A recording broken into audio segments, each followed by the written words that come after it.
Hello everyone, CGPSC ABCD में आप सभी का फिर से एक बार स्वागत है। इस वीडियो के अंदर हम राष्ट्रीय अंतर्राष्ट्रीय करंट अफेयर्स देखेंगे। इस वीडियो के अंदर हम जुलाई से लेके जुलाई 2023 से लेके सितंबर 2023 तक के मोस्ट इम्पॉर्टेंट क्वेश्चंस देखेंगे। ठीक है, ऐसे टॉपिक्स का हम क्वेश्चन देखेंगे जहाँ से क्वेश्चन जो है एग्ज़ाम में आने के लिए बहुत ज़्यादा इंपॉर्टेंट होता है, जहाँ से एग्ज़ाम में हमेशा ही क्वेश्चन देखने को मिलता है। तो मेरा एक मकसद है कि कुछ मान लो मुश्किल से इसमें मैं 10 क्वेश्चन कराऊंगा। ये 10 क्वेश्चन हालांकि 10 वेरी इंपॉर्टेंट टॉपिक्स हैं जहाँ से एग्ज़ाम में क्वेश्चन जो है हमेशा आते ही आते हैं। इसलिए मैं 10 टॉपिक को आपके लिए कंप्लीट कराया हूँ, और जो कि जुलाई 2023 से सितंबर 2023 के लिए होगा। ठीक है, और ये किसी भी एग्ज़ाम में, चाहे CGVAPM का एग्ज़ाम हो, CGPSC प्री 2024 का एग्ज़ाम हो, उसमें भी इम्पोर्टेंट होगा। और साथ ही साथ मेन मकसद मेरा इसलिए है कि जो सहकारी बैंक भर्ती परीक्षा 2023 का, जो कि 15 अक्टूबर को होने वाला है या फिर एक्सपेक्टेड है, उसकी दृष्टि से मैं इसको बनाया हूं ताकि आपका रिवीजन हो और करंट अफेयर का भी पोर्शन छूटे नहीं। ठीक है, तो चलिए लेट ना करते हुए हम क्वेश्चन की शुरुआत करते हैं। आप कॉपी पेन निकाल लें और नोट डाउन भी करते चलें। ठीक है, चलिए क्वेश्चन नंबर 1।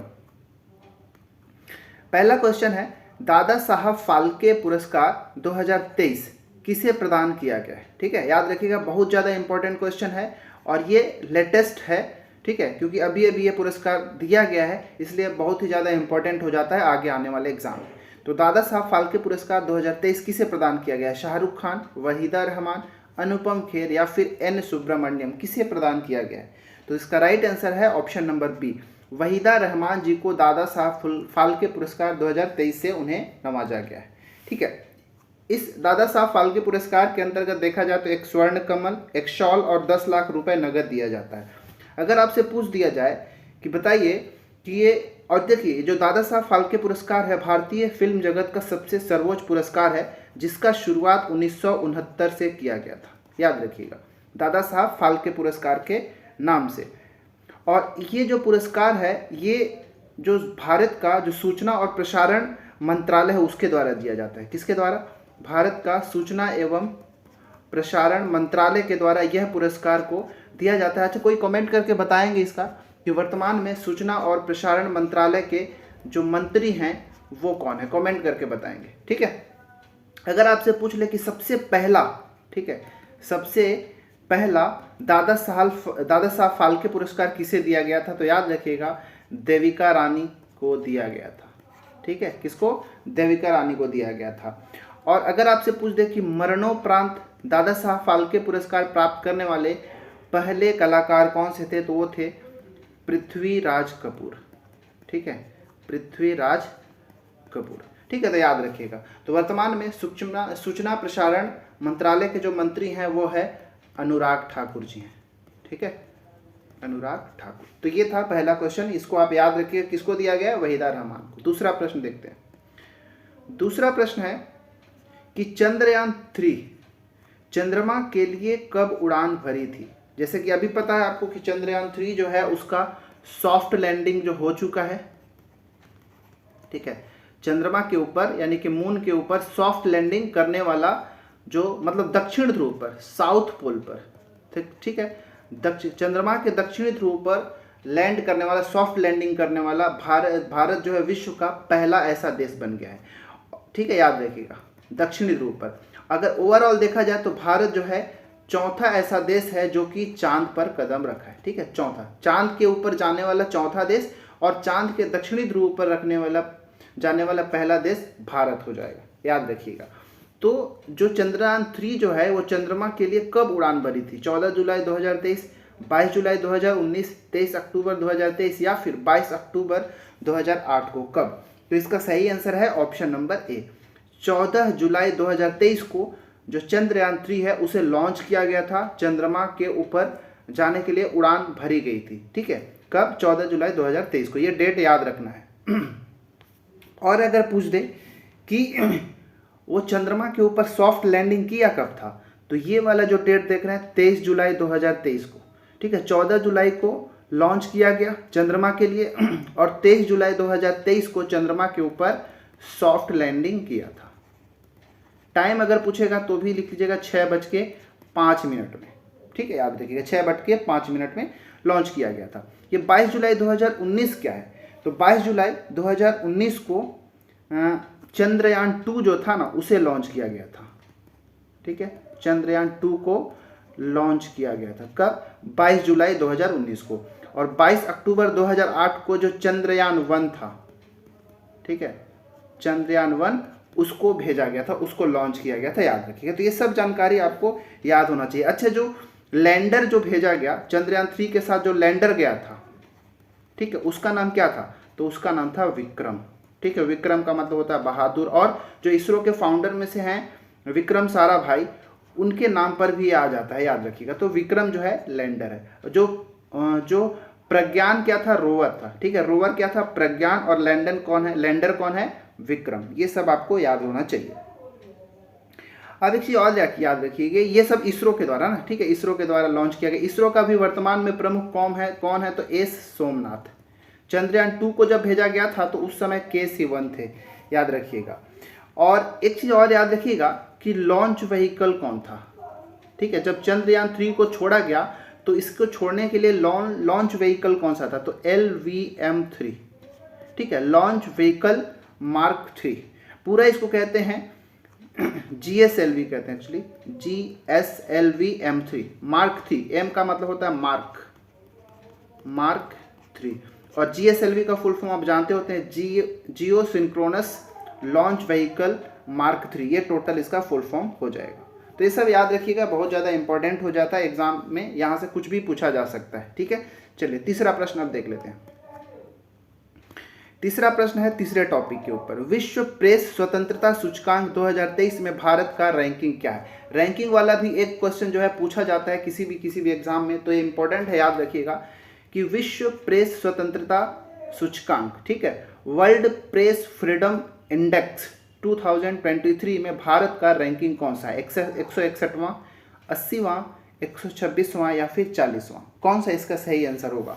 तो इसका सही आंसर है ऑप्शन नंबर ए, 161वां। विश्व प्रेस स्वतंत्रता सूचकांक में भारत का 2023 में जो रैंक है 161वां है, याद रखिएगा। अगर आपसे पहला पूछ ले तो पहला है विश्व प्रेस स्वतंत्रता सूचकांक में नॉर्वे। ठीक है, ये 80वां क्या है भाई? तो 80वां याद रखिएगा हेनले पासपोर्ट रिपोर्ट होता है ना, ठीक है, Henley passport index, Henley passport index 2023, इसमें भारत का स्थान क्या है? 80 नंबर पे है। इसमें जो फर्स्ट है, शीर्ष जो है वो है सिंगापुर। ठीक है, सिंगापुर। इसका मतलब ये होता है कि कौन से देश का पासपोर्ट जो है कितना स्ट्रांग है, कितना पावरफुल है, वो बताता है। तो भारत 80 नंबर पे आता है और पहले नंबर पे सिंगापुर का पासपोर्ट सबसे ज़्यादा स्ट्रांग होता है। सबसे निचले स्तर पर किसका है? सबसे कम शक्तिशाली पासपोर्ट किसका है? तो याद रखिएगा अफगानिस्तान। ठीक है, अफगानिस्तान का सबसे नीचे। 126वां है, ये शायद मैं पहले क्वेश्चन कराया हूँ, कम्युनिटी में पोल में भी ये क्वेश्चन डाला था, वैश्विक, ठीक है, वैश्विक शांति सूचकांक, वर्ल्ड पीस इंडेक्स। ठीक है, वैश्विक शांति सूचकांक 2023 का जो रिपोर्ट है उसमें भारत का स्थान कितना है? 126वें नंबर पे है। इसी में अगर वर्ल्ड पीस इंडेक्स में अगर पहला अगर आपसे पूछ ले तो याद रखिएगा वो है आइसलैंड।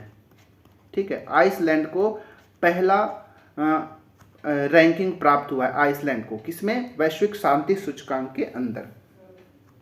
ये जो 40वां है, ये 40वां है वैश्विक प्रतिस्पर्धा सूचकांक, शॉर्ट में लिखता हूँ वैश्विक प्रतिस्पर्धा। ठीक है, वैश्विक प्रतिस्पर्धा सूचकांक 2023 में जो भारत का रैंक है वो कितना है?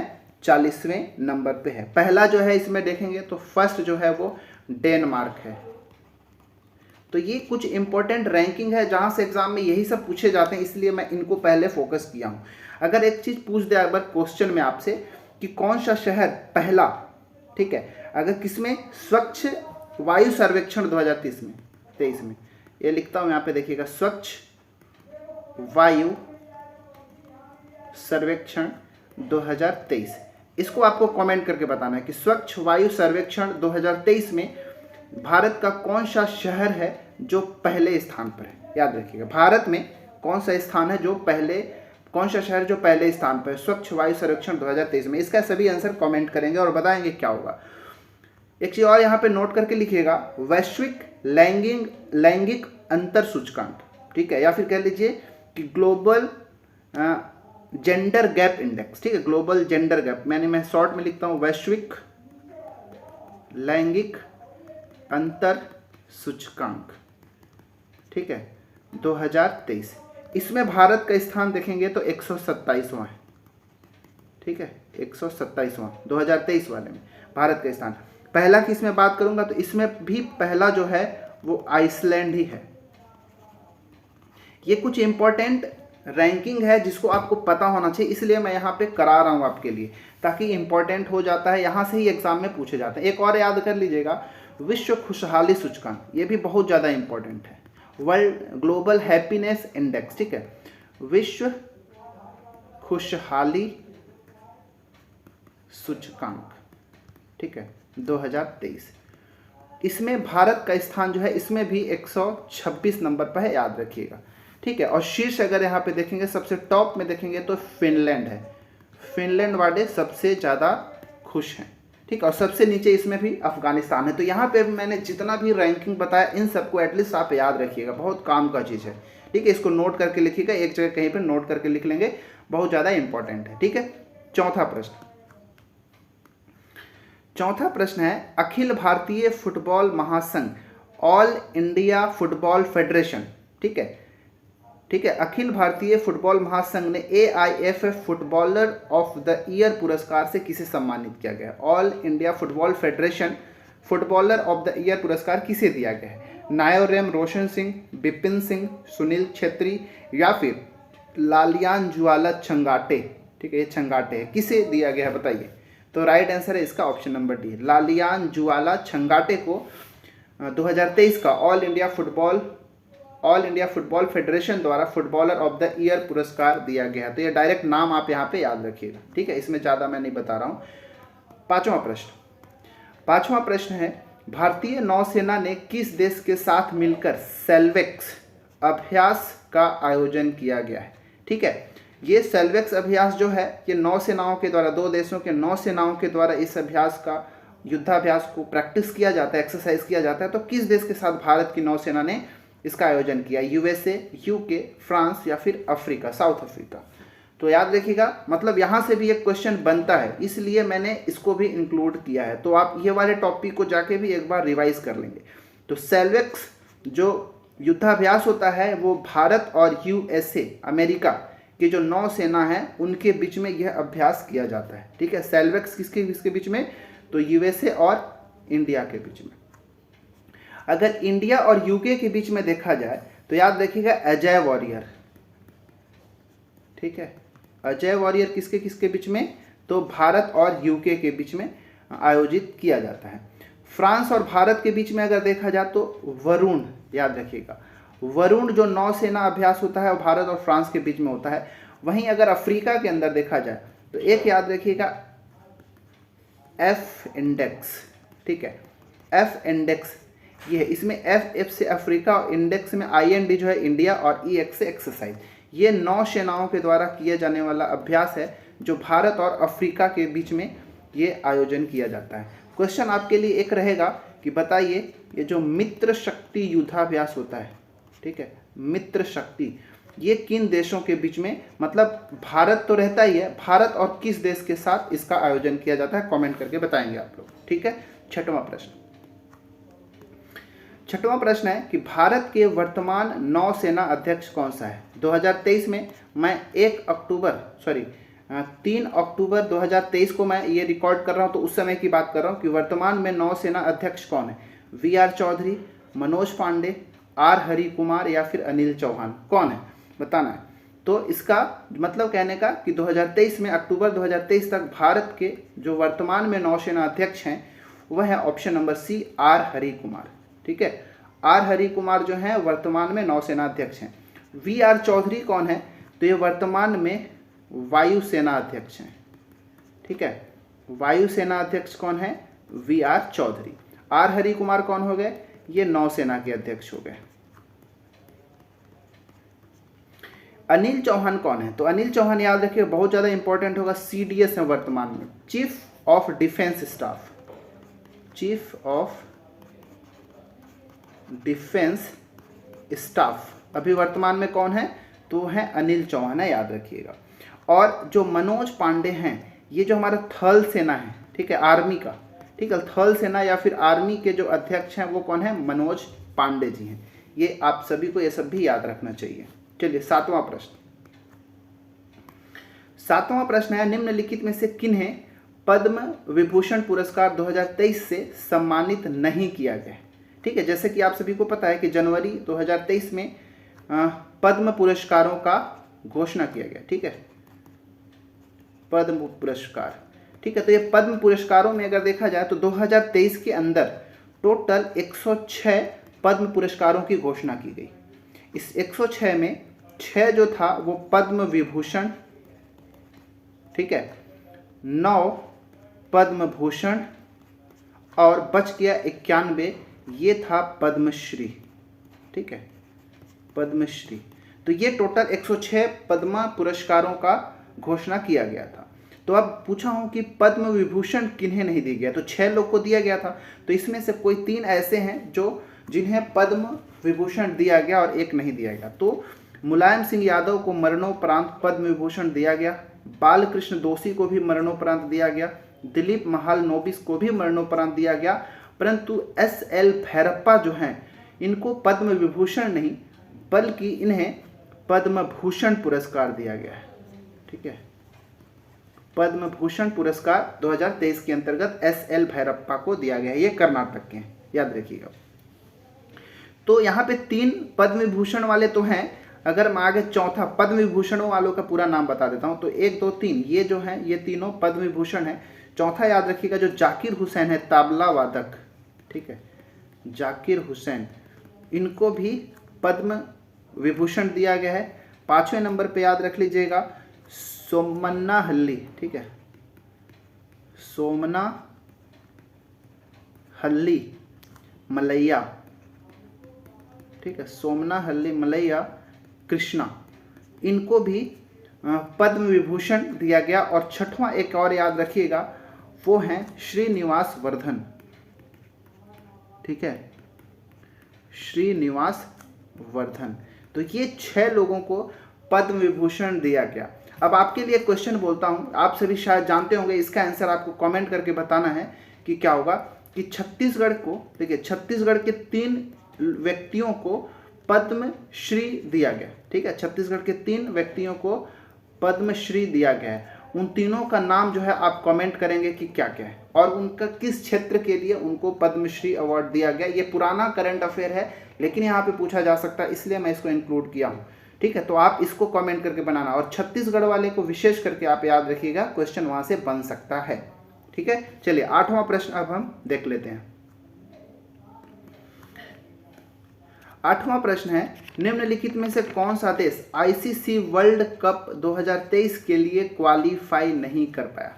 देखिए वर्ल्ड कप खेलने के लिए सारे देशों को क्वालिफाई करना पड़ता है, तो एक ऐसा देश है जो क्वालिफाई नहीं कर पाया। जैसे कि आपको पता है ICC वर्ल्ड कप 2023 जो है उसका होस्टिंग हमारे इंडिया में किया जा रहा है और ये 5 अक्टूबर से शुरू भी है, ठीक है, याद रखिएगा। तो मैच का भी मज़ा लेना है, लेकिन आप सब अभी मत लीजिएगा, अभी आप एग्ज़ाम पे फोकस करें, एग्ज़ाम के बाद देख सकते हैं, ठीक है। तो ये 5 अक्टूबर शुरू होगा और इंडिया में ही इसका आयोजन किया जा रहा है। तो बताइए कौन सा ऐसा कंट्री है जो डिस्क्वालीफाई हो गया है वर्ल्ड कप के लिए? ऑस्ट्रेलिया, पाकिस्तान, वेस्ट इंडीज या श्रीलंका? तो इसका सही आंसर क्या है? Option number C, West Indies जो है इस बार क्वालिफाइड नहीं है ICC वर्ल्ड कप 2023 के लिए। एक क्वेश्चन यहाँ पे है कि जो ICC वर्ल्ड कप 2023 है इसका होस्ट तो भारत में हो रहा है होस्टिंग, इसका ब्रांड एम्बेसडर कौन है?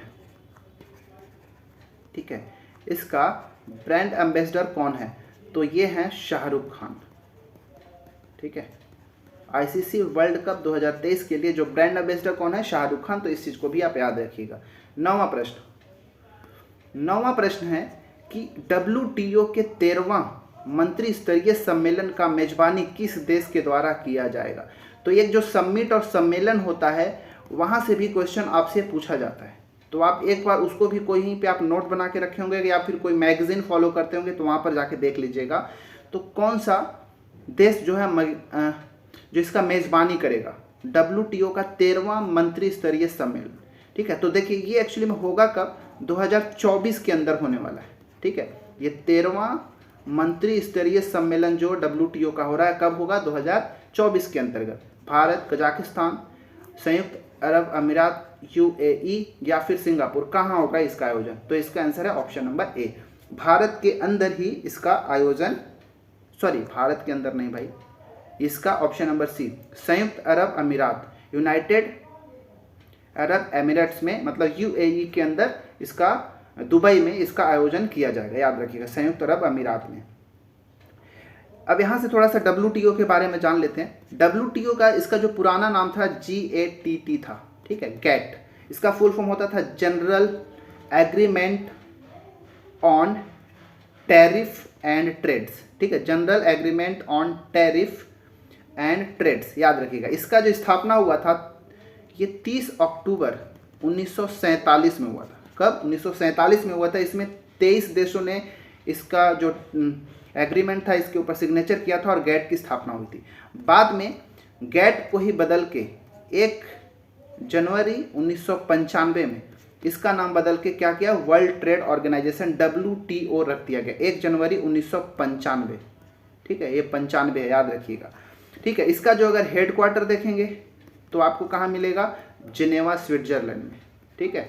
इसका हेडक्वार्टर कहाँ, जिनेवा स्विट्जरलैंड में मिलेगा। और वर्तमान में जो इसकी प्रेसिडेंट हैं वो कौन है, तो नागोजी ओंकोजो इवेला, ठीक है, नागोजी ओंकोजो इवोला, ठीक है, याद रखिएगा। ये अभी वर्तमान में इसके प्रेसिडेंट हैं। 10वां प्रश्न देखते हैं। तो आपको ऑर्गेनाइजेशन के बारे में, उसका हेडक्वार्टर और उसका बैठक या फिर उनके प्रेसिडेंट कम से कम जरूर याद रखिएगा कि हेडक्वार्टर और प्रेसिडेंट वर्तमान में कौन है, यहाँ से क्वेश्चन भी बनाए जाते हैं। 10वां प्रश्न देख लेते हैं। ये 10वां प्रश्न है कि 13वां महारत्न कंपनी का दर्जा प्राप्त करने वाला केंद्रीय सार्वजनिक क्षेत्र का उद्यम कौन सा है, ठीक है। ये इंपॉर्टेंट है, मतलब कहने का कि वर्तमान में 13 जो है महारत्न कंपनियां हो गई हैं, ठीक है। तो 13वें नंबर पे किसे रखा गया है, national Khanij Vikas Nigam, oil India limited, Hindustan aeronautics limited या फिर भारत इलेक्ट्रॉनिक्स लिमिटेड, किसे? तो इसका राइट आंसर है क्या, option number B, oil India limited, OIL को 13वां महारत्न कंपनी का दर्जा प्राप्त हुआ है। 12वें नंबर पे कौन था, ठीक है, तो 12वें नंबर था REC, रूरल इलेक्ट्रिफिकेशन, ठीक है, रूरल इलेक्ट्रिफिकेशन कारपोरेशन, ठीक है, ये लिख लीजिएगा। REC को 12वें नंबर पे महारत्न कंपनी का दर्जा प्रदान किया गया। तो इस प्रकार आज हमने 10 इंपॉर्टेंट MCQ देखा जो कि एग्जाम पॉइंट ऑफ व्यू से आगे जो आने वाला है सहकारी बैंक भर्ती वाला, उसमें इंपॉर्टेंट आपको काम आएगा। साथ ही साथ जो PSC 2024 में एग्जाम होगा उसमें काम आएगा, या फिर उससे पहले कोई एग्जाम आने वाला उसमें भी ये काम आएगा। और ये 10 अलग अलग डिफरेंट टॉपिक्स थे, तो इन टॉपिक को आप सेलेक्ट करेंगे, कोई मैगजीन होगा तो वहाँ पे देखेंगे और सारे टॉपिक्स को कंप्लीट करेंगे। यहाँ से क्वेश्चन आते ही हैं, 100% मैं लिख के देता हूँ, एक नया क्वेश्चन इन सारे टॉपिक से आपको देखने में मिलेगा, ठीक है। अगर नहीं भी आया तो आपका कम से कम रिवाइज हो जाएगा। ये सारे टॉपिक्स तो कॉमन है, आते ही रहते हैं, तो अपने पढ़ाई को कंटिन्यू रखें। हमारे चैनल में अगर नए आए हैं तो प्लीज़ हमारे चैनल को सब्सक्राइब कर लें, शेयर कर लें, और हमारा जो टेलीग्राम चैनल है CGPSC ABCD उसे भी ज्वाइन कर लें। वहाँ पर हम सब मिल के सारे क्वेश्चन का सोल्यूशन खोजते हैं, ढूंढते हैं, और वीडियो का PDF भी वहाँ पर आपको मिल जाता है। चलिए मिलते हैं अगले वीडियो में, धन्यवाद।